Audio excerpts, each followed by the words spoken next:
आपसे पूछना चाहती हूँ,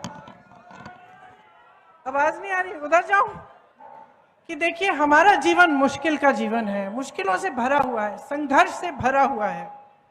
तो हम जो न्यूनतम हमारी उम्मीद है अपने नेताओं से, अपनी जो राजनीतिक दल हैं, सरकारों से, कि इस संघर्ष के जीवन में हमारी थोड़ी बहुत सहायता हो जाए। दिलवा रहे थे, चुनाव आने लगा, झट से कम कर दिया। पहले क्यों नहीं किया? पहले कम क्यों नहीं किया? कितने घोटाले, इनसे 220 घोटाले गिनना भी बंद कर दिया मैंने। पहले तो शुरू में मध्य प्रदेश आती थी, गिनती थी, शिक्षा घोटाला, भर्ती घोटाला, सड़कों पे घोटाला, पता नहीं व्यापम घोटाला गिनती थी। अब कहते भैया मुझे ये लिस्ट ही नहीं पढ़नी।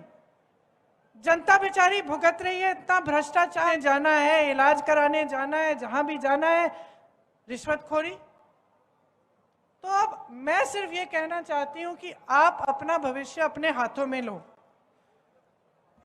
आजादी की जो लड़ाई थी, इतने महापुरुष शहीद हुए, आपके लिए लड़े, किस लिए?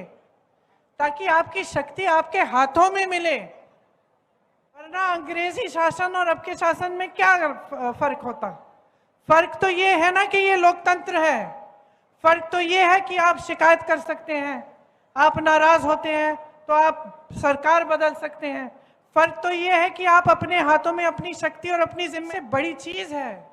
पूरे विश्व ने देखा कि कैसा आंदोलन चला हमारा, और आज आप आंखें मूंद के उस स्वतंत्रता को आप गवा देंगे क्या? उस शक्ति को गवा देंगे, उस जिम्मेदारी को गवा देंगे जो आपको दी है संविधान ने?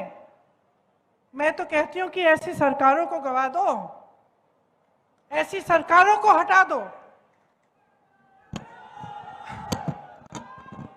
आप अपने भविष्य के लिए नहीं लड़ेंगे तो कोई नहीं लड़ पाएगा आपके लिए। आज हम चीखते हैं, चिल्लाते हैं, जहां जहां जाते हैं हर मंच पर हम कहते हैं कि जागरूक बनो, जागरूक बनो। हम लड़ रहे हैं आपके लिए, हम लड़ रहे हैं संविधान के लिए, हम लड़ रहे हैं भ्रष्टाचार के खिलाफ, हम लड़ रहे हैं। रोज कह रहे हैं कि इन बड़े बड़े उद्योगपतियों को सारी संपत्ति सौंप रहे हो, जनता को उसके पैसे वापस करो, जनता को, देश को अपनी संपत्ति वापस करो। लेकिन जब तक आप नहीं जागेंगे, जब तक आप लड़ना नहीं सीखेंगे, जब तक आप सवाल नहीं उठाना सीखेंगे, तब तक कुछ नहीं बदल पाएगा बहनों और भाइयों। तो मेरी बातें ध्यान से सुन रहे हो, सोचो इनके बारे में। घर जाओगे, दुकान चलाते हो तो सोचो क्या मुश्किलें बढ़ी कि कम हुई? खेती में जाते हो, सोचो मुश्किलें बढ़ी कि कम हुई? रोजगार ढूंढने निकलते हो तो सोचो मौके थे कि नहीं? पीएसयू होता तो आपको नौकरी मिलती कि नहीं? और सोचो और अपने विवेक पर, अपने अनुभव के आधार पर अपना वोट डालो।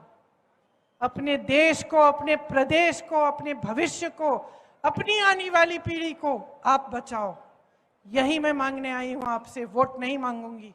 मैं जानती हूं कि जब आप जागरूक बनेंगे, जब आप ये सवाल उठाना शुरू करेंगे, जब आप सोच समझ के